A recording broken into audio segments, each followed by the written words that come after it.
Hey guys, welcome back to the 706 podcast, the podcast where we collaboratively, me and my three co-hosts, attempt to make a list of the 706 greatest movies of all time.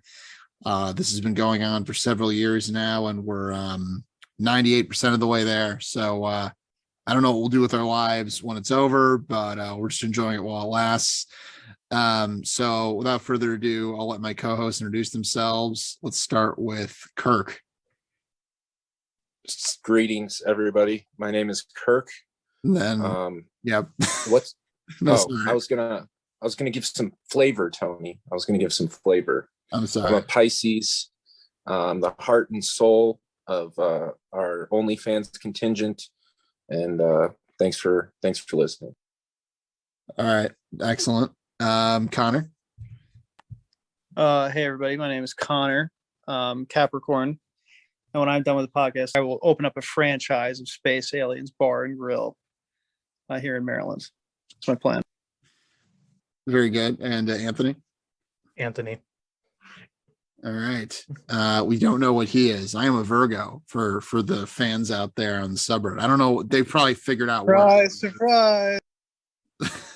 They've been able to figure out where I live and my social security number based on that information, based on the bits and pieces I've doled out over the years. So without further ado, today we'll be discussing a personal favorite of mine, Being John Malkovich from 1999, directed by Spike Jonze, written by Charlie Kaufman, starring John Cusack, Catherine Keener, and Cameron Diaz, and of course, the titular John Malkovich himself. And this is a movie that is, I guess you'd call it a kind of a surrealist comedy, basically about John Cusack's character, Craig Schwartz, who is a puppeteer living in New York with his wife, who is, it's not clear what her job is. It's related to animals somehow. I guess she works at a pet store. There's a ton of pets in the apartment all the time. And he discovers a portal into the brain of character actor John Malkovich. And he is trying to cheat on his wife with Catherine Keener's character, Maxine, who he has fallen for at his office. So this is sort of the setup for the movie, which goes into all sorts of unpredictable and crazy directions. If you've not seen it, you should just watch it rather than listen to us talk about it, because this is really a movie best experienced cold if you have the opportunity. So I love this movie, and I've loved it for a long time, but and I know everyone else here has seen it at least once. So I think we're going to start with, why don't we start with Connor this time? Connor, what are your thoughts on Being John Malkovich, and have they changed or developed at all since you first encountered this movie? Tony, well, there can never be something like the first time watching. And obviously this is a movie that when you first watch it, especially if you haven't heard of Charlie Kaufman, maybe you're kind of just getting into movies, you don't know kind of what's out there. Maybe you've watched Reservoir Dogs, you've watched Pulp Fiction, and now they throw this at you. Obviously my experience was total flabbergastment and complete awe, obviously, of, as I mentioned, as when we were talking about picking this movie, how could the script have been made? And that's partially like, how did it get made? Charlie Kaufman had the script, and it was so somehow specific that it could be about a real actor, right? It's like so insane, like how could it get made? And that somehow is how it kind of got made. And that's the wonderful story of this movie. Obviously now it's like funny because I can see it in the context of having watched so many of Charlie Kaufman's movies, some that he's directed, others directed by Spike Jonze as well. So we have this kind of context for how this kind of fits in. And I consider myself here, actually, I might say the podcast expert on Charlie Kaufman, because I've read a little less than half of his novel, Antkind, which is remarkably similar. It feels basically like another Charlie Kaufman movie, kind of in the vein of Being John Malkovich or Synecdoche, New York. But so I feel like I know this writer, and I know his work, and I know where it all fits in. And, so there's an element of lost novelty, but obviously I do have to say that this still can shock. It still can surprise you with where it goes. And also I just think that just like, even if it's not surprising anymore, just like the kind of level of like comedic success. And this is not just up to Kaufman, really. Kaufman has these like kind of broad comic like skills as like a writer, but obviously it's Spike Jonze like directorial talents and the actors, and like it's just a very funny like movie. It's just like very entertaining, and it still succeeds in that respect. I would say adaptation I still think is a little funnier, and I really love that about it because that's a little bit different than some of his other movies, which get a little bit more hit you in a more sentimental way and often dwell more on sadness. This kind of the sadness exists inside of a larger it's a small kernel of sadness in a tasty fruit of comedy, I guess. So I'd say that my only thing I could say about it was that, I mean, it's fascinating. It's still amazing. I think the performances are incredible. So many nice directorial flourishes here. The only thing I would say is that, like, I don't know kind of what to make of it. It doesn't to me land on as much of a satisfying kind of like intellectual, like kind of or like meaning towards the end. Though I'm sure Tony can like make sense of this for me. And in some ways, it's like I wish that I had picked this one and not Tony, and I had to present it so I would have time to kind of like think about how I was going to like, you know, try to explain this movie and like what it all means. Obviously, I get some of the themes that are there, but to me, we see those themes in other Kaufman movies, but they come together in, to me, a more sensible way in those other movies, not so much here, where it's still kind of a hodgepodge. It's an interesting, fun hodgepodge, but it still feels a little bit like intellectually or kind of meaning wise, a little bit muddled, but aesthetically and on level of like comedy, it's, you know, it's still amazing. All right. Thank you, Connor. And let's do Anthony. Anthony, what are your thoughts on this film? All right. So I think the best Charlie Kaufman work overall is actually on the young adult film Chaos Walking, starring Tom Holland. Let's see. So thinking about Charlie Kaufman, I think it was during the kind of early days of 2020 or during the kind of COVID era of COVID pandemic of 2020, when I remember texting or talking to Tony about having rewatched Adaptation.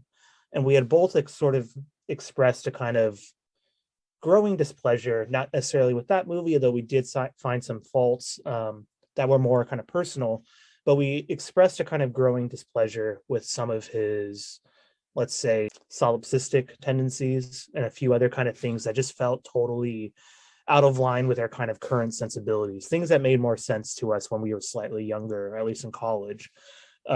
But I hadn't actually revisited Being John Malkovich since early college. My freshman year, I think, is the first time I saw it. And it was actually one of the last of his movies I've seen. So by that point, I had to become somewhat familiar, I guess, with the themes of him. You know, I know you brought this up, Connor, with his book, and he does this there too. But, you know, the puppetry, memory, the kind of solipsistem of artists, the solipsistem of lack of human connection or the want for different connections than we have, which all feel kind of tested throughout Being John Malkovich, which I would still argue is, I think, to me, represents his most creative attempt, his most creative kind of endeavor. There's very much, at least to me, feels like a kind of sense of someone who is finally given their opportunity, just threw everything at the script at once. And at times, I think it overall works still. At others, I think there's a number of different faults that aren't necessarily the movies, but just may be where I am at the moment and watching these things. So the first time I had seen it, you know, I was so amazed at the kind of cleverness of it, the cleverness of the jokes, the cleverness of the kind of humor, the kind of fascination that, you know, John Cusack as Craig may be kind of resembling a sort of David Foster Wallace, you know, caricature, you know, all these things that just felt like, you know, 20-year-old me loved. And they're still kind of there, but now they feel a little bit more hollow, because at times I think it's not necessarily the intellectual part that I sometimes want more of in this movie. It's actually the kind of heart. And I know people tend to joke about this, but I really do tend to love still Eternal Sunshine, which has a kind of more emotional resonance for me than some of his other work, especially those that have kind of faltered a bit more. And so when I see this movie, I'm fine with everybody being a sort of awful human being, but what I see is a character played by Catherine Keener, who's kind of the object of lust for all these characters, as someone I just don't really get. I think she's just kind of there for the characters to kind of gravitate towards. She's something between a kind of emptied out shell of a femme fatale, almost a femme villain, who doesn't really have any sense of character to me other than being that kind of villain. I think Craig is solely desperate, and at times it works, and at other times I just wish I had a little bit more. I think the kind of Cameron Diaz, which is brilliantly done in terms of making her kind of uglified in Hollywood parlance, at the kind of height of her beauty, is interesting. But even her character, I think, gets kind of robbed by this kind of joke of making her a kind of John Malkovich sexual, in the sense of, or something of a transsexual, that I don't think that label's kind of used somewhat kind of skewed here. And there's a lot of interesting things there, but I felt like at the end of the day, sometimes these things are thrown out without more of a kind of, human behind the scenes. I wanted a bit more of a kind of emotional resonance, and it didn't hit me in the same way I might have when I was younger. So I appreciate it on one hand and don't have something there on the other.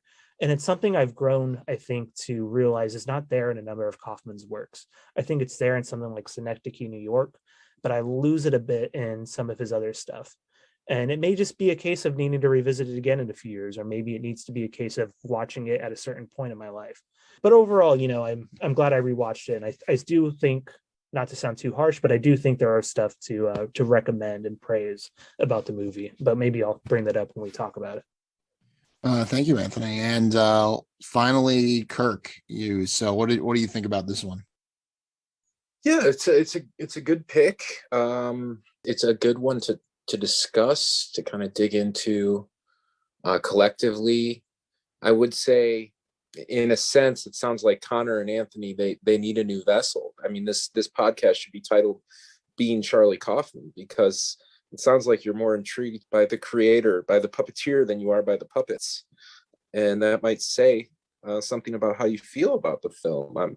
I'm just spitballing here, but it's like, perhaps when you first were exposed to a Kaufman movie, it felt so innovative, it felt so unique and perhaps relatable. I know for me, when I first saw Eternal Sunshine, I was like, oh wow, there's a certain acknowledgement of a void that I feel is lacking from other kind of cheery Hollywood rom-com or even dramas. And perhaps what seems like a certain form of Arrested Development, in a lack of progression, in evolution on his behalf, might be frustrating or consternating.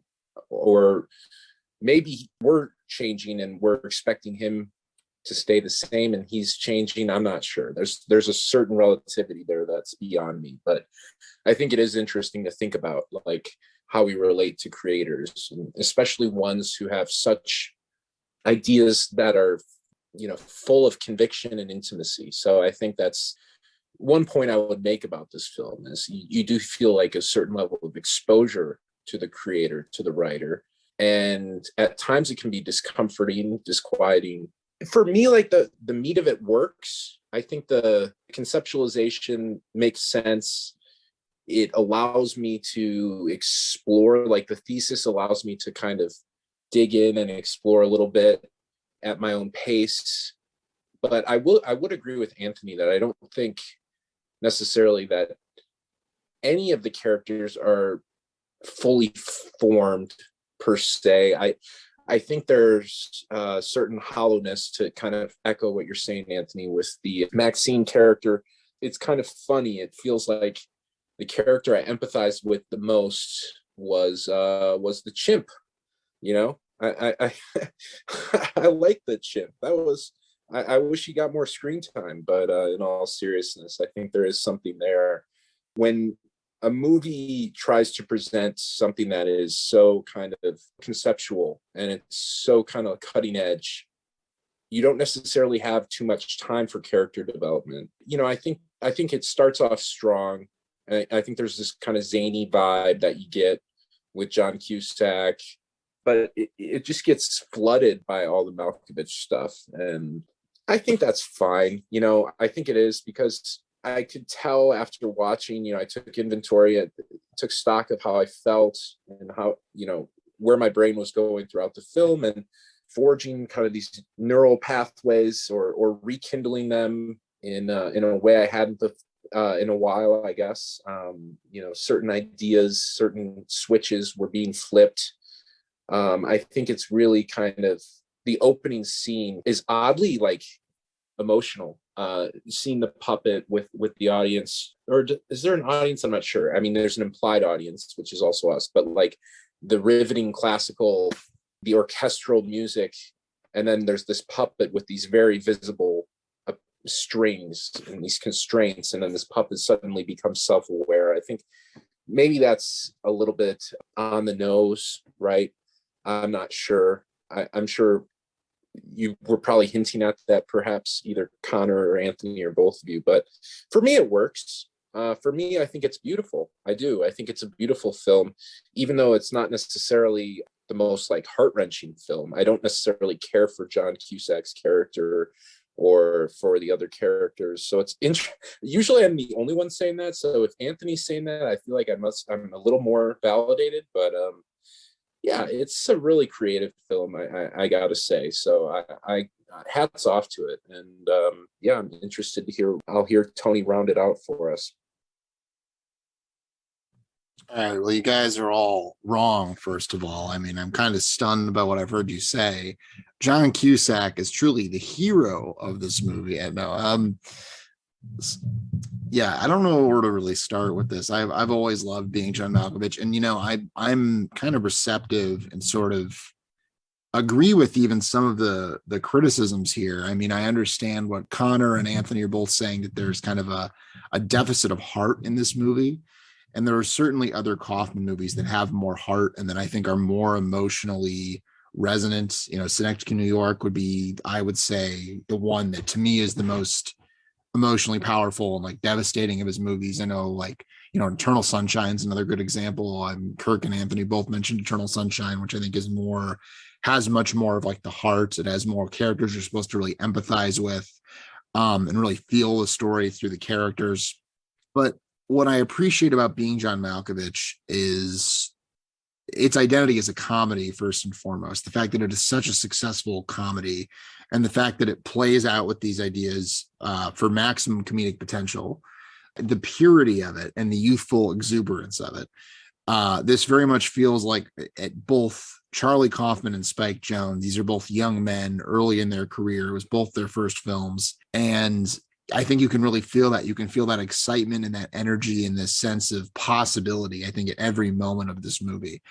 And I would even agree that it comes sometimes at the expense of a real thoughtful thematic coherence here. Like, obviously there are ideas. This movie is dense with ideas, but it sort of follows the ideas wherever they go without a real sense of discipline in terms of really honing in on an articulate concept of consciousness or the human mind. I suspect that when Kaufman wrote this film, because he wrote this movie basically as like a spec script, or sort of like a proof of concept, something he could send places to like showcase kind of his sense of humor and his sensibility. When he wrote the movie, he didn't really expect that it would even get made. And I think that gave him the freedom to make the movie in the way that he did, or to write the movie in the way that he did. But it's a blessing and a curse in a way. It's a blessing in that this movie has that sense of limitless possibility, but I think that really liberated Kaufman. But at the same time, it's so open and it's so kind of unlimited that it doesn't, I think, come towards a really solid argument by the end of the movie.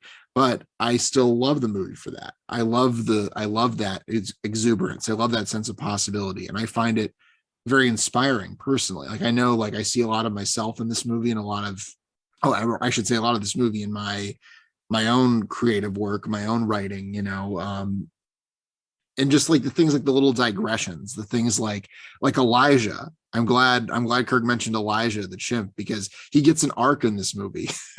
They give him like a payoff where they talk about his inadequacy as a chimp, and then you see this flashback to in captivity, trying and failing to save his parents. And it's like, that's something that, like, the first two times I watched the movie, it didn't even really register almost. But now every time I watch it, I look forward to that scene, and I love the fact that they went to the trouble of filming that and putting it in the movie.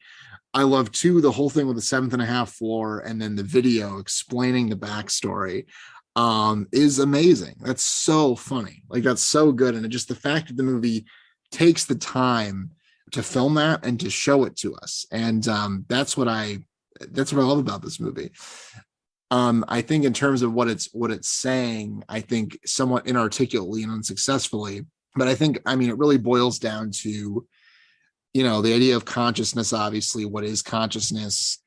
And the idea of consciousness is both a curse and a prison, you know, and the idea that we are all the puppets, I think, is the implication here. It's that sort of every character in the movie has this illusion that they're in control of their own lives, has this illusion that they are, you know, that they have free will essentially, but it's kind of an illusion. And the movie is kind of cynical and blithe about that.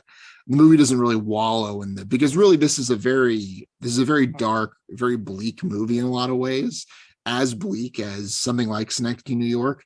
But the movie doesn't choose to really wallow in that. And I think it has this sort of, because the characters are all sort of like, they're all bad people, they're all assholes, and the movie isn't really interested in empathizing with them. The movie doesn't read as that dark. It feels very breezy and very light. And it's almost like we're protected from these things. The movie is very unsentimental about them. It's very unsentimental about its characters, which I kind of enjoy too. And that also feels like a bit of a young man's thing, you know, when you're writing. Like, I love John Cusack's character and how like just awful and unlikable he is throughout the whole movie, and how utterly pathetic the places they take him, where he's threatening his wife with a gun and putting her in a cage. It's like, it's very ugly. And the fact that they're willing to put him in this place too. I also really admire the fact that Cusack is the closest thing the movie has to like kind of a Kaufman stand-in. Kaufman's protagonists tend to be very kind of obvious, transparent self-inserts. So the fact that in his first movie, he does kind of an anti-Mary Sue, he does the most unlikable, pathetic, ultimately evil character he could devise, I think is just great. And I like too the fact that he's a puppeteer who takes his art very seriously, but the movie very cynically does not depict this puppetry or this art as a way to bridge this gap between consciousnesses, this way of empathizing with other people. It ultimately is just solipsistic, masturbatory, and lonely, which I would actually say is my criticism of some of Kaufman's films. They ultimately devolve into that kind of unreflective, I should say, solipsism without really contributing more to the conversation and just kind of wallowing in that. But in this movie, I feel like almost feels more, I don't want to say more mature because it feels very young, very youthful, but like the fact that this solipsism is in the movie and it's kind of a joke, you know, we're supposed to laugh at it. We're supposed to laugh at this pathetic, selfish person and his attempts to exert control over his life and the lives of other people. But really every major character is terrible when you really break it down. I mean, Maxine is incredibly cruel and she's willing to use Malkovich just to make money. Lottie is, you know, cheating on her husband. Obviously, he was going to cheat on her as well, but she doesn't know that at first. And she's also using Malkovich to, you know, live out this fantasy of hers. And then Lester, the kindly old man who seems very likable in the movie, he's, you know, building a vessel into another human being. For me, the emotion in this movie comes in just like little moments here and there. It never builds to like any kind of grand emotional climax, but there are definitely moments that hit me when I watch this movie, the movies that are painful. And one of them is the very end when Malkovich is finally free of Craig. Craig's out of his system and he gets 1 minute where he can look in the mirror, and then he's taken over by this mob of elderly people who are using him as their new vessel. And it's a very kind of nasty movie and a very cynical movie in a lot of ways. It's not a warm or fuzzy film. It's kind of got like, it's like a porcupine almost. But I admire that about it too. And the other thing I appreciate too is this, I think there's this thread of like the way love is kind of twisted, or the way love is perverted, and the way characters can never seem to just have love, like an uncomplicated connection with one another. You have this scene with Craig playing with the Maxine puppet, and he's playing out this fantasy of how their romance would go in his mind. And she's saying these things that are very beautiful that like no one would ever actually say. It's all a fantasy for him. And then later in the film, it's kind of inverted when we see that Maxine has a Lottie doll in the crib that she's holding on to. So Lottie and Maxine do end up together, but I feel like there's kind of a note of ambiguity to it. It's like, are they really together? Are they really happy?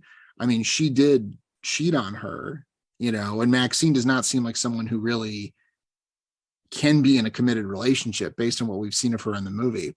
So I feel like the movie has this very strange, ambiguous note. And also the fact that, Craig is in their daughter, did they know about this? Could they ever know about that? It's just, it leaves this note of kind of, and again, I don't know if this is all done in the most deliberate or thoughtful way, but I don't hold that against the movie. I like its abundance of ideas. And anyway, but yeah, those are basically my thoughts on this movie. So I have kind of a personal, part of it's just subjective, like personal affection. This movie has been important in my life. I've been watching it since high school. When I first saw it, like blew my mind. Yeah, but it's interesting to watch it now as I'm a little older and have like a different perspective on it.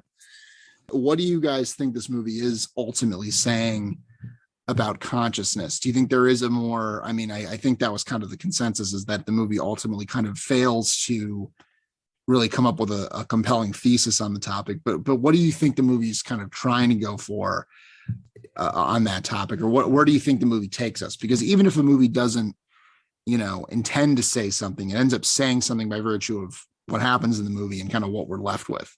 So where does this movie kind of leave us, and what do we take away from it? Connor, you can go ahead.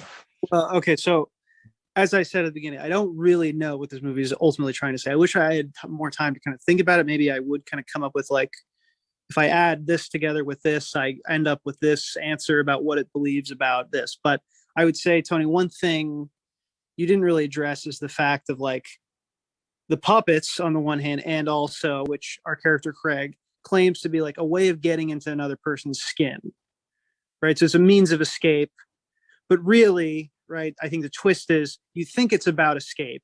You think it's about an antidote to your own, like, ego or something, your own conscious, your own ego. But of course, really, it's not. It's about control. Like, having the puppets is about control, right? And about, like, controlling these other people. And of course, that also has to do with art. And I think art is supposed to be like the puppets too. But then also, like, the getting into the people's skin is, like, literalized in the form of going into Malkovich's head. And of course, like, it's not nearly as satisfying as you'd imagine at first, or maybe it is. I guess it really is very satisfying, but it's like we as an audience can't understand what exactly the fun is of just being in Malkovich's head as he does all these mundane things. But ultimately, right, it ends up for Craig being about being able to control him to get, what he wants out of life. So in fact, our ego, like, really is reasserting itself, even when we're in this state of, like, oh, poor me, oh, woe is me, if only I could be another person. Really, it's like, what we want is to exert ourselves, right, to the maximum. We just have, like, these, like, thwarted desires. And I think what's so interesting about this is that, like, as Tony said, I like the fact of the ending, right, where Maxine and Lottie are together, and it doesn't feel quite like real, or it feels wrong in a way, because it's like, well, are they really supposed to be together? But again, it's like, throughout all of this, I think we're missing the point if we try to even look for the heart that Anthony is looking for. And I don't think that's a bad thing. I don't think that's, like, anti-human. I think this is just because we're talking about a comic film where all of our characters are low mimetic, lusty, striving human beings. They're worse than us, yes. They have some aspects that are like us, but we recognize them all as bad people, right? They're all, like, continually striving for whatever they want. For Craig, it's recognition, it's his ego. For Maxine, it's this pure, gain. For Lottie too, it is love ultimately, which is obviously ends up making her, where we would have expected Craig, our, like, dreamer male protagonist, we would have expected him to be the one that, like, ends up with the girl and ends up finding love and all that. But, like, it's the complete opposite. Of course, it's his wife, who he was cheating on in the beginning with, was the boring wife or whatever, who didn't understand him, who actually is the one who, like, experiences true love in the end. And that's just, like, again, a kind of just an ironic, like, twist on what we would have expected. And the movie just kind of drives in the knife. And I think a way that it comes back to being very narcissistic and kind of, oh, poor woe is me, by having the Charlie Kaufman, analog stuck inside the body of the child, who is going to witness their being a happy couple for the rest of his life. So he's not only has he lost his wife, he's also, like, his crush is cheating on him with his wife, or his wife is cheating on him with his crush, right? It's like the ultimate humiliation, right? So it's kind of like created the perfect ultimate defeat, right? And I think, again, it's supposed to feel ironic. It's not supposed to quite feel real, But anyway, those are just some things I would mention, but I don't want to, curious if anyone else has any thoughts as well. So you're saying John Cusack's character is the ultimate cuck? No, I'm just kidding. It is curious though, if you were to float that idea to somebody who uses that word regularly, perhaps say, imagine your wife leaves you for another woman and you get stuck in their child's body. It's quite experimental, but also, yeah, somewhat cruel. I think this movie like treats us, the audience, almost as puppets in a way. We're kind of just these little flecks of viscera, that can be manipulated or that are just interested. We're these parasites that are only interested in absorbing, right, as opposed to connecting. So I think it's a very cynical and unsettling reflection that it shows of us. But it's also a perspective, like you said, Tony, that was perhaps crafted to be provocative and to jump off the page. But I think it does so with enough subtlety so that it doesn't feel too outrageous. That's just my thing. But I'm curious if anybody else, I just jumped in. So if anybody else has a response to Connor. Let me defend my argument about why the movie needs heart, though, which is one, and this goes back with criticisms and praise for what Tony was bringing up at the same time, which is one, I think the movie, to me, works very interestingly in the sense of what Connor was kind of laying out as an ultimate wish fulfillment gone wrong for a man to some extent, right?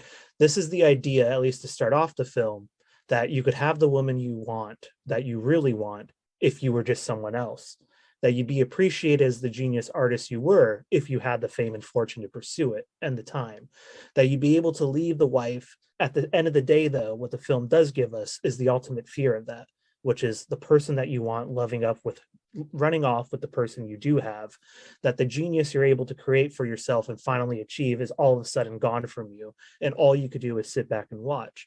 In some ways, the film acts as if at the end of Fight Club, instead of watching the buildings explode, we're in the building exploding, and it's just sitting there laughing at us.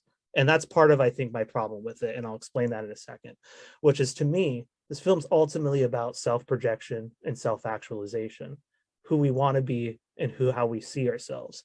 I think one of the important questions that we haven't asked is a very basic one, which is, why John Malkovich?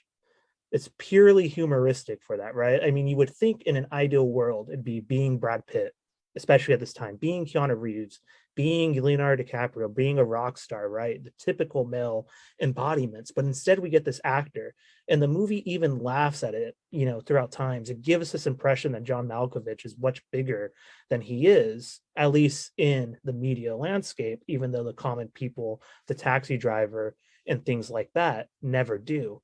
And what we get throughout of that is a kind of continuous pointed finger that wants to be clever for its artistic audiences at how you know something that the movie's characters don't. By the time we get to the actual Maxine and Lottie running off together, there's a huge problem with that, which is, one, is Lottie's supposed to have fallen in love with Maxine because she's recognized herself as identifying more with the male. And yet, by the end fantasy, she's in a happy, blissful moment where she's still female presenting, which seems a weird logical jump to just kind of avoid, because instead we're left with just the pure consciousness of who we had at the beginning, which is the headspace of a man, a kind of selfless, pathetical figment of man who never really changes. Everything actually only takes the solipsism from point zero to like turn it up a notch to 0.100. And so the movie's chance for any sort of heart to turn that comedy into anything more than just kind of a hollow laugh of cleverness, of genius at times, and of, the fact that we are all puppets to our emotions, our desires, our jobs, our necessity for money, whatever it may be, ends up kind of feeling very nihilistic and bland for the sake of its own nihilism. And so, what are we to do with this? I mean, on one hand, I think it's great, but I think on the other hand, wanting that heart is perhaps wanting a sense of a longing for how the movie can maybe teach us how to live differently, or how to kind of live in response to these type of characters. I don't think it's a coincidence that everybody in line for the most part is pretty much a man. Because, you know, I think one of the most basic qualities at the end of the day is just wanting to be someone else. But I'm starting to lose my train of thought. So hopefully the first part made somewhat coherent sense. But I'll get back to more things later. I don't want to hog the time. No, I think you're onto something, Anthony. Because I do think that, yeah, there's a different version of this movie that kind of, it's about something bigger that makes more of a statement, or that is more, again, than empathetic. Because I think this movie fundamentally is uninterested in empathizing with the characters. I mean, I think ultimately the ending, by bringing us back to Craig and making it about Craig's hellish punishment, it kind of closes off our world a little bit, you know, and because we're still seeing it from his perspective as much as but like the fact that it is such a perfect punishment, you know, like a Dante punishment he gets, and the fact that he's humiliated so consistently throughout the movie, it almost does feel like, yes, like a bit of a cuck fantasy, or a bit of a kind of a like on some level Kaufman wants these things to happen to him almost. And I mean, like I said, to Anthony's point, he made a very powerful point about, you know, the nihilism. And I was kind of defending, I was kind of saying, well, you know, this is the point of the movie. This is the kind of genre we're in. I have to say, the reason why, though, I have nothing to say. I can't defend my point, because I basically, I can do nothing but back up Anthony's point to say that it is nihilistic, and it lacks a kind of attempt to be meaningful or give you, or for instance, like, you know, what it could have done is it, you know, the fact that it could have lingered on that child who could be an escape from all this, who could finally, you know, break the cycle somehow, but that it then turns into Craig's inner monologue of the child, right? It kind of makes the child kind of no longer a character at all, right? And it's something kind of sad about that, and kind of like Turbine is a commentary by the filmmakers, but also kind of like is a missed opportunity, and kind of, again, it's the refusal to kind of move on from the kind of this like circular like ego spiral or whatever.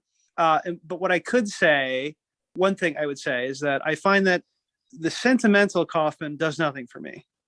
To me, it doesn't intrigue me. I find that it, to borrow a term from Kirk, it's mawkish. I find him to be mawkish when he gets into a sentimental mode. However, when he has these elements of sadness, of the humanity that combine with these, you know, brilliant like comic stylings, then I think that's where it has the real impact. And I think I agree with Anthony that, though I think it needed to be very comedic, there could still have been a bit more heart or something other than that. And maybe Tony mentioned those moments where there's moments of sadness or moments of pathos, you know, that intrude. And there are still those in this.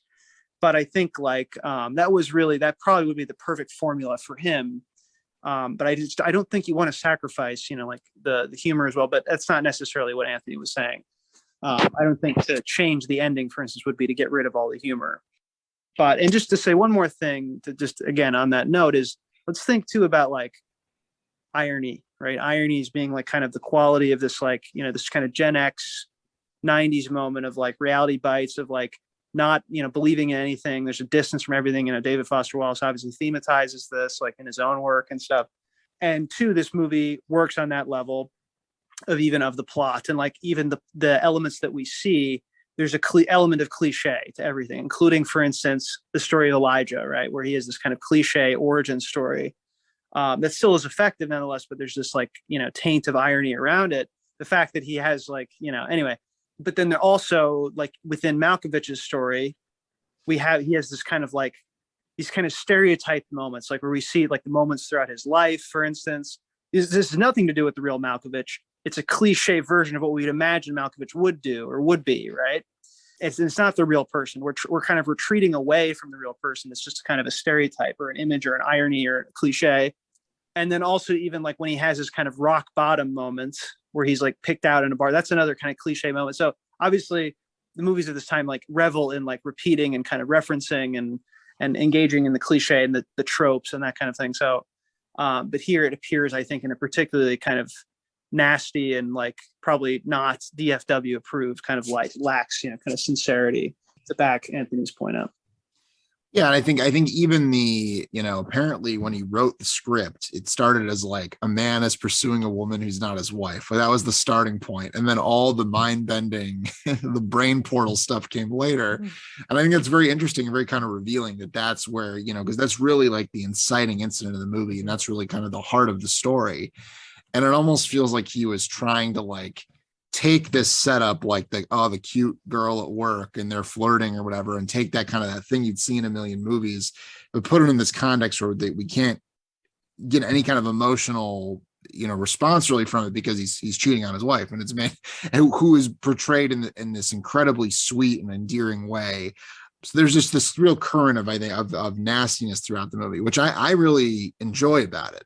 I think that's kind of the fun of it. And the lack of sentimentality kind of appeals to me. And maybe David Foster Wallace is rolling in his grave and in outrage at my saying it, but I think there's something very bracing and enjoyable about that 90s edge, that 90s kind of Xer spirit, and this came out in 99, which, and think about, like Fight Club and The Matrix and American Beauty and all these movies that came out right around this time.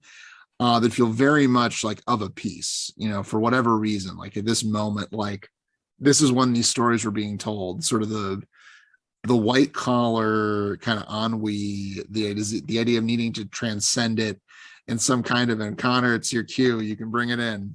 You can, Truly was the beginning of history.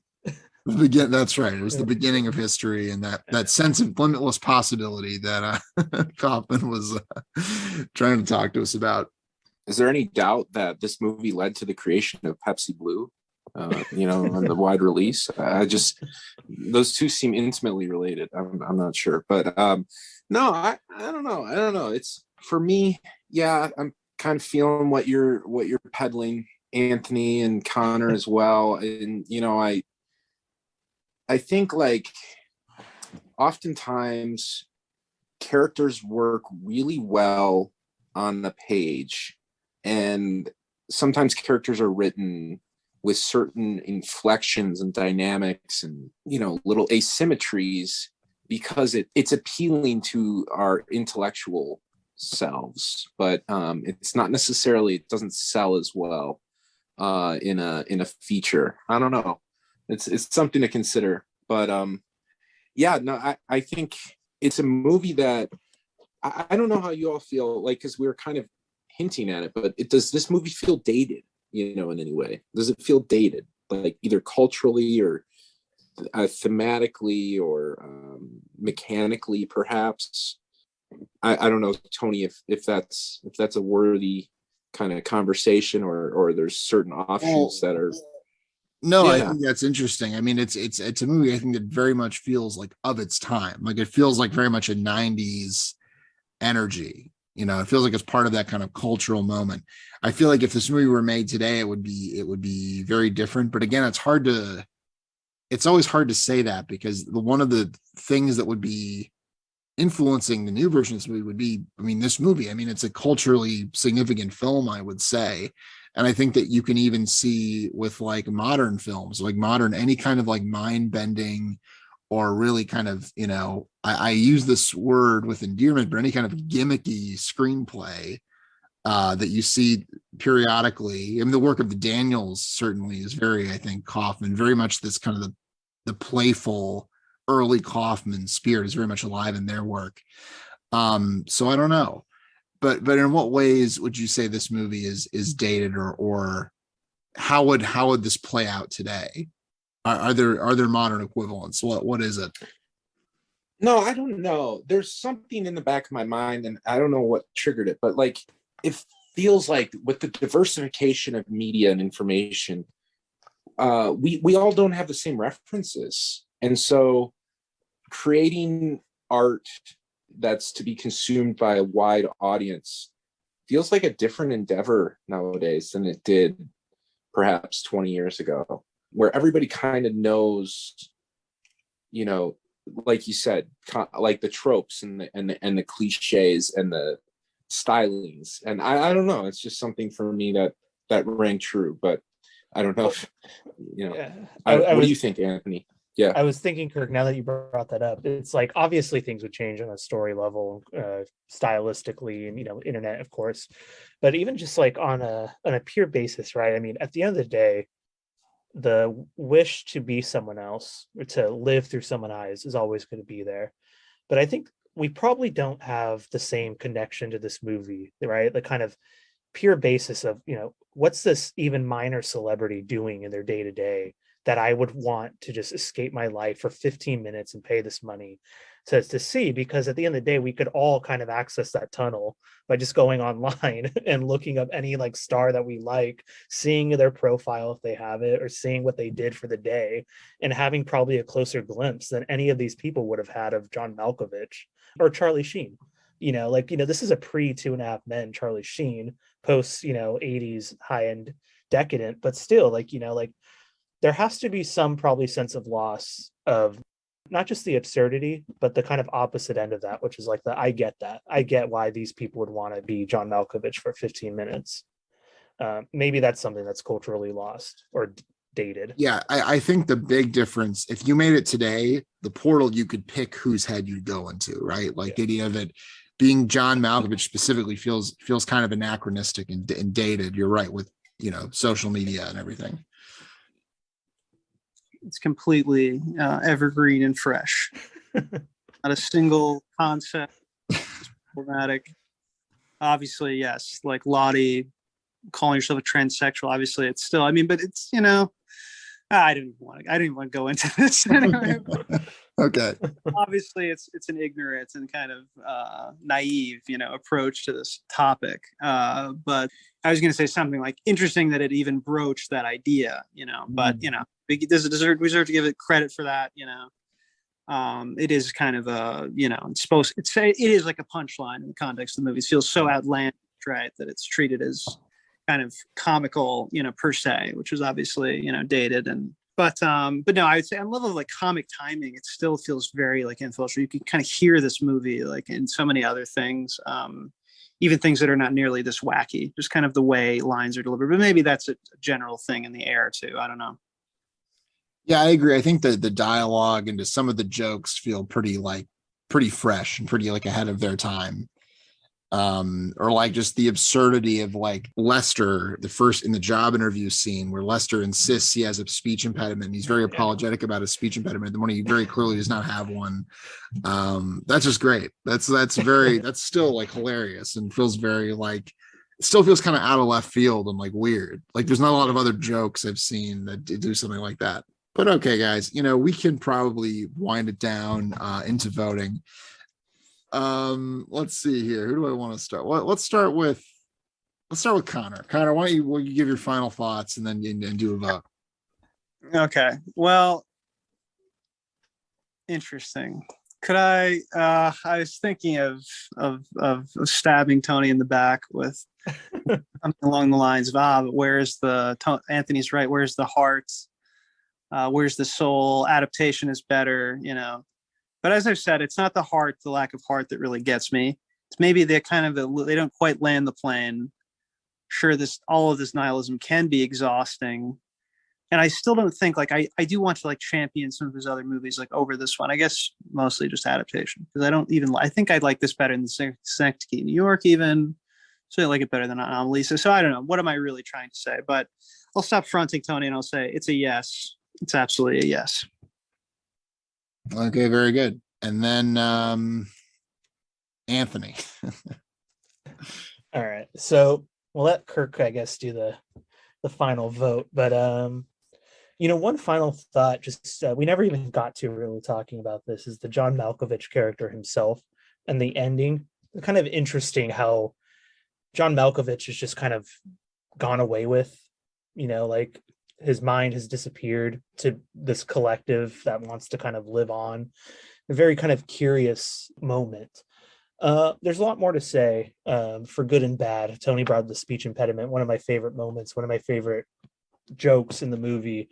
But overall, for what I said, which I would love to keep going with, but we're out of time, it's a yes. I think the movie is actually a very solid movie. I think it's a very interesting one. I think it has many faults, and I think the critiques I threw out there are fair. I still think when I say heart too, I don't necessarily mean the kind of warmish moment, but I even mean a kind of human reaction to the bleakness, which I still feel is lacking.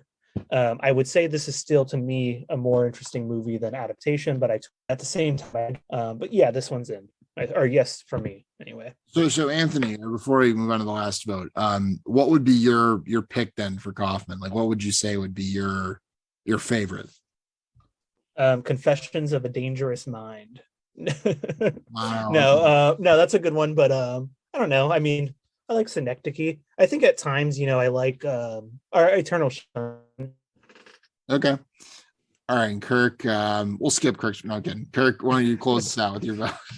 I was hoping for a deciding vote. Usually, I mean, like once every 12 episodes, I get a deciding vote. Usually I'm like this, throwaway, like, how I'm going, and then I can pull an American Idol on you, but not today. No, it's an interesting, one thing I'm thinking of is like, there's this, I don't know how to describe it. And this is a lazy metaphor or analogy, but it's like dropping acid or like there's some hallucinogenic properties in this film where you very acutely feel that you're human, and it's not necessarily very gentle with you in terms of that. And so I think your resolve has to be pretty high. Perhaps individual vulnerabilities or critical periods may vary, of course, but I think at the end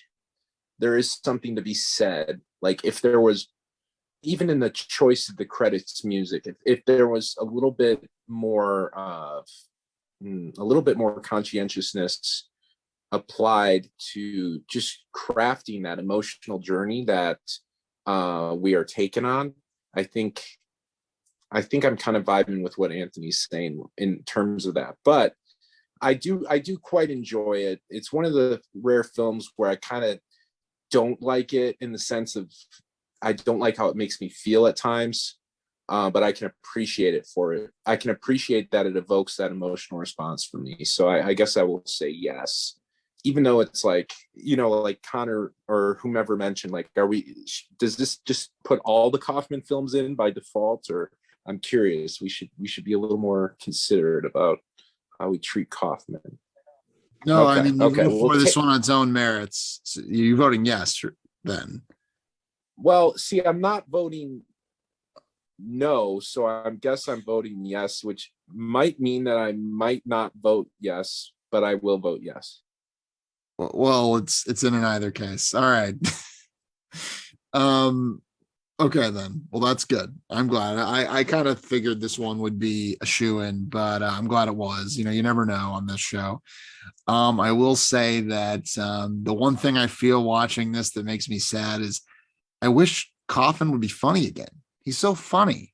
I don't understand why he completely abandoned that whole part of his personality in this movie. Book is funny. Book is funny. The book is funny. Okay, I'll read the book at some point. Although you've been reading it for like 3 years, haven't you? I have, but it has the good old, Kaufman moments. It feels like scenes from this movie. That makes me want to read it. You don't know where it's going is the problem. It's kind of me. I know it's very long. All right, guys. Well, thank you for watching this movie with me. One of my absolute favorites. So for the next section, these guys are going to pitch movies to me for us to watch next time. And the new gimmick we're doing is, once a decade has been claimed, so if Connor pitches a movie from the 80s, say, the others couldn't pitch another movie from the 80s, and so on. All right, so I believe Connor was least recent. So Connor, why don't you pick the order for us? Hard to choose there, Tony, but for no particular reason at all, I think I'm going to go last. And I'm going to make Kirk go first, then Anthony, then myself. All right, very good. All right, Kirk, take it away. You know what? I feel like a horror film, kind of. I feel like that's kind of on the docket. Just gonna go with my favorite horror film of all time. Film that came out to mixed reception, I believe. I didn't check the IMDb score. I know some people love it. Other people were a little lukewarm on it. It came out right when I was a teenager, and it truly terrified me for some reason. Like, it was extremely uncomfortable. But it's not necessarily like the most gruesome or brutal. It's kind of like a mix of psychological and some of the traditional elements, or more like conventional, I guess. And that's The Strangers. I don't know. It's a little mainstream for a horror film, but I really think it inspired like all this like Purge, and even like movies like Sinister, and some of them, it kind of ushered in a new era of horror that I think it would be interesting to have a conversation about, because, when in doubt, there's always great shit to talk about with films like this. We can talk about Liv Tyler's horrible acting, or we can talk about the Merle Haggard record on repeat as someone gets shot. Anyways, that's my choice. All right, thank you, Kirk. And then Anthony. All right. So similar to Kirk in thinking about what we've done in the past, I think we need to switch up some of our genres a bit. So yes, we've done Tenet. I guess Once Upon a Time in the West has some elements of it, the Mike Jitlove film. But I think it's been a long time since we've done an action movie. The last one I could even think of that's kind of straight up is The Raid Redemption, although I'm sure we did something else in the meantime. But the one I'm going to be nominating today is 1972's The Getaway, directed by Sam Peckinpah, written by Walter Hill, stars Steve McQueen and Ally McGraw. But it's a very simple kind of, at least, story to kind of get us going, which is, the typical bank robbery kind of gone wrong and a man is on the run. But what it does with this kind of basic invention, the way it builds excitement, the way it features just real brutal kind of action scenes, in a way that Sam Peckinpah could just show violence for violence, I think, is interesting. I think it has a bit more substance to it than most generic action films, but at the same time, I think it works on that kind of visceral level. And there are some very, very fascinating moments at times that look into the psychology of these people. That'd be my pick. 1972's The Getaway. Okay, very good. And now, last but not least, Connor. So wait, so The Strangers was 2000s. The Getaway is what decade? 1970s. So, yeah, 1972. All right. So we have 1972. We have Kirk's. Yours is 2000. 2006. Yeah, 2000s. The Okay. aughts. The aughts. All right. That'll work. That'll work for me. I was thinking about doing something a bit like kind of outside the box, not in my wheelhouse, something a bit different and maybe more actiony. But since I think I ought to give Tony a full spectrum of choices, I could go with something that is quite up my alley. You might say it's in my wheelhouse even.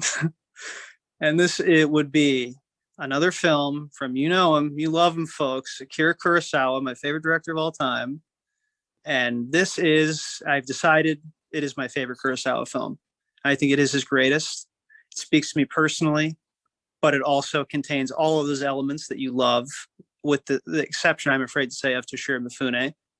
But this film is called Kagemusha, meaning the shadow warrior, or the body double. And this takes place in basically the classic story of the Sengoku Jidai, the kind of warring states in Japan, right before the establishment of the shogunate, that ruled for several hundred years. So this is this grand civil war story about the head of the Takeda clan, who he has a body double whom he's discovered, he's this thief that is out in the wilderness somewhere that he's found, or in some town. And he's pressed into service. Probably he's like his twin brother or relative of some kind. But he's pressed into service to be his body double. And when Takeda is injured, this body double, who is a thief, has to fill in for him. And obviously he has to be taught and trained how to, impersonate this extremely powerful lord. And so obviously it brings up questions of like identity, of acting, of performance. It's like a really powerful meditation as well on I think the allure of the past. This would kind of be my take. I have a little bit of a reading on it. I hope I won't bore you guys to tears, but it may bore you to tears, I have to say, if you do pick it, but that's my pick. It's from 1980 something, I forget exactly. And is this film 3 hours long, Connor? 3 hours long, of course, Tony. Thank you. I just wanted to make this for the record. I think Stranger's like 100 minutes, Tony, just so you know. Just FYI. No. Okay. Here's the thing.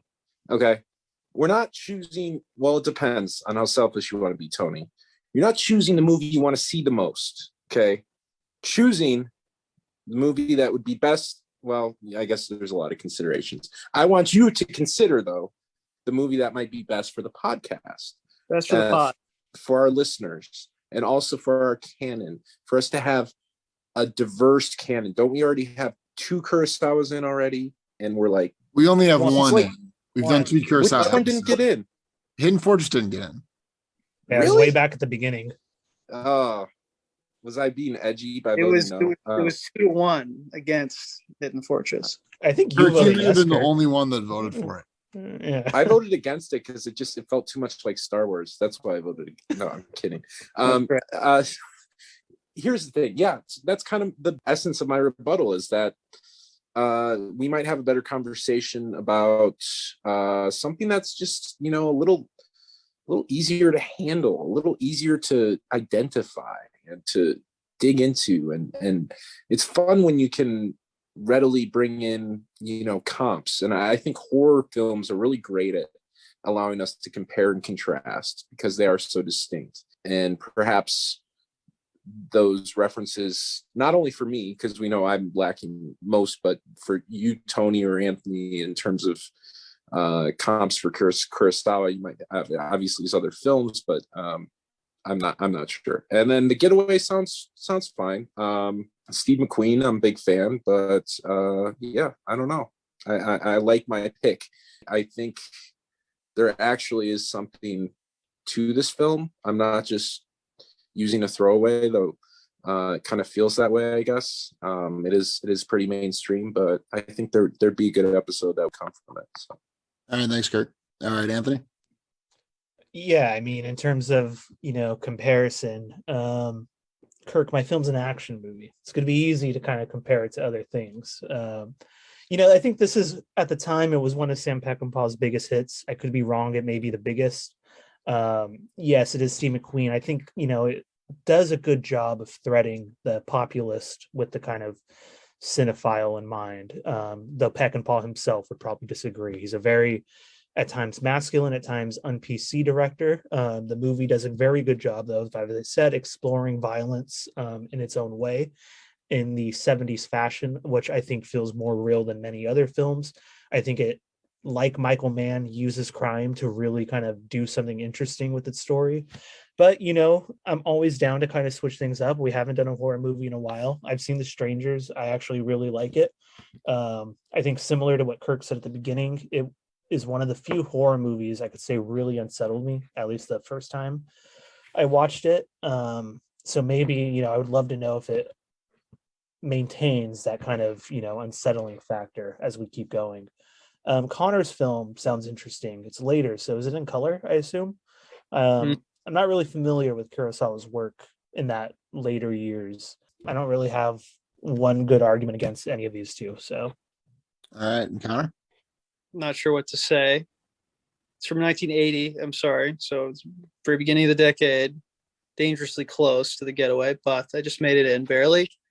Yes, I believe it's his first color movie, and if you've ever seen Ron, or you've seen any like Kurosawa in color, when he started using color, he was crazy about using it. So he's like, to him, it was always kind of a novelty to use color. So he uses it in very lurid, very showy ways. But no, I feel like my choice is a little corny. It's a little bit kind of like typical. You would have expected it. So there's nothing really more I really have to say about it. I have to say, but I appreciate my co-host offering something different. I don't want this just to feel like it's you're obliged to pick it because it feels lofty or whatever. But yeah, that's all I have to say. Sorry, it was not a very good. But it's got all the chills and thrills and spills you could come to expect from the K-Man himself. There's going to be guns, shooting, and samurai stuff, and scheming retainers and lots of scrambling around on rocks and that kind of thing. All that good stuff you remember from the Hidden Fortress. I have enough scheming and retainers at work, Connor. I don't need any more of that. I feel like you're my father, hectoring me about going to college. Come on, just watch the Kurosawa, watch the 3-hour classic of world cinema. It'll be good for you. It'll be fun, I promise. This is tough, guys. See, I also really like The Strangers. Have you seen The Strangers, Connor? Okay, Connor hasn't seen it. It's interesting that you guys both said it really unsettled you, because I had the same exact experience with The Strangers. I found it very scary, and I'm not scared by horror movies. I watched it like years and years ago, so I would be very curious how it holds up now. I'm a little bit, I have a little bit of trepidation about watching it again, though. I for some reason I feel like it won't hold up, but I want it to. But that's tempting. The Getaway sounds very appealing. I don't know whether I've seen it or not. I don't think I have. But Sam Peckinpah is cool. I like the idea of, just a good old grimy, violent, something like Sorcerer, maybe, that kind of vibe could be cool. But you know what? I think I am going to go Kagemusha. And I think my ears perked up when Connor said it was his favorite Kurosawa. And I know Kurosawa is his favorite director. That's a meaningful statement. I know he's pitched it before. I know he really wants it. And I don't know. I think the time is right to go back to Kurosawa. This will be our third Kurosawa episode, but if there's any director that deserves, to have numerous episodes, it's Kurosawa. And it's been a while since we did Yojimbo. So I think it could be good. So let's do Kagemusha. Well, thank you, Tony, for giving me another chance, another shot for Kurosawa again in 706. I look forward to it. No, it's a movie I've been wanting to discuss with you guys for so long, and I've revisited it many times in the meantime and thought about it. And, and like I said, I admit that, I'm starting to feel a little bit of guilty conscience, because it's like, maybe I just recommending it just so I can have a chance to expound it. But no, I have to say, like, let me take a step back from that and say that it's like, it'll be really like interesting and cool to me to like have you guys watch the movie and have your opinion, whatever that may be. So we'll get dialogue about it. It won't be a one-sided monologue from my side. So I'm excited. And we can champion this. This is obviously kind of overlooked in his filmography, so it could be interesting. I'll have what she's Anthony. having.